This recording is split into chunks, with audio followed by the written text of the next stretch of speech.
रामधारी खंड 1 प्रतिलेखन संख्या 33 डिक्टेशन स्टार्ट होगी 5 सेकंड बाद।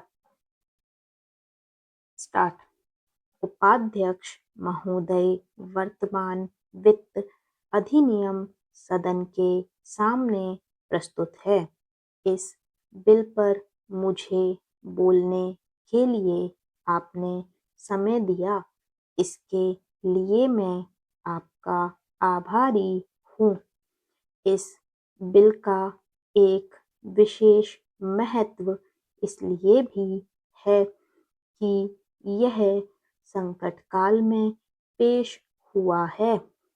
चीन ने हमारे देश पर हमला किया, देश पर संकट आया, राष्ट्र को चुनौती मिली और इस चुनौती को हम सब ने स्वीकार किया, जिसके लिए पैसे की आवश्यकता हुई। इसको वित्त मंत्री ने बड़ी कुशलता से देश के अंदर और देश के बाहर से जुटाया। इस बिल का महत्व इसलिए भी है कि हमारी पंचवर्षीय योजना के मध्य में ही यह बिल आया है।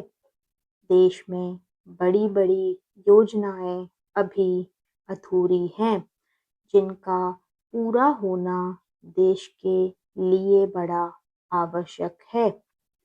इसके लिए भी बहुत बड़ी धनराशि चाहिए। देश पर संकट आया और देश जागा। कोने-कोने से लोगों ने पैसा और सोना दिया और अपने लड़के तक फौज में दिए। इस देश में किसानों और गरीबों का जो वर्ग है, उनसे भी दिल खोलकर इसमें सहयोग दिया। उसके बाद जो उन पर अधिक बोझ कर के रूप में पड़ रहा है या अनिवार्य बचत योजना के रूप में पड़ रहा है, उसको भी वे खुशी-खुशी सहन करने को तैयार हैं। परंतु वे सरकार से भी कुछ चाहते हैं।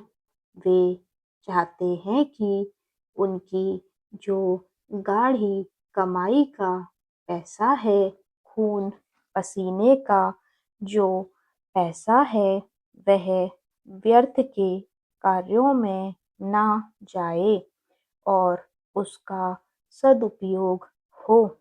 इसके अतिरिक्त उनकी कुछ अपनी दिक्कतें और परेशानियां हैं, जिनकी ओर सरकार का ध्यान चाहिए।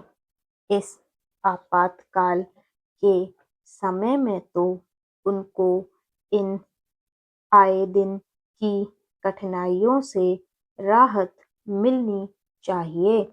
ऋण लेने में और अन्य कार्यों में जो अड़चनें पड़ती हैं, वे दूर की जाएं।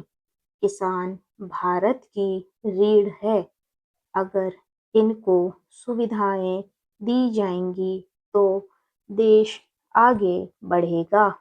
आज जहां देश के साधारण लोगों ने इन सरकार का हाथ बटाया, वहां एक वर्ग ने जो कि धनी वर्ग कहलाता है, अपने साधनों के अनुसार सरकार के सुरक्षा कार्यों में सहायता नहीं की। मैं यह नहीं कहता कि उन्होंने बिल्कुल सहायता नहीं की, लेकिन अपनी स्थिति के अनुसार सहायता नहीं की। जहाँ तक योजनाओं का संबंध है, इस देश को समृद्धशाली बनाने के लिए योजनाओं पर काफी काम हो रहा है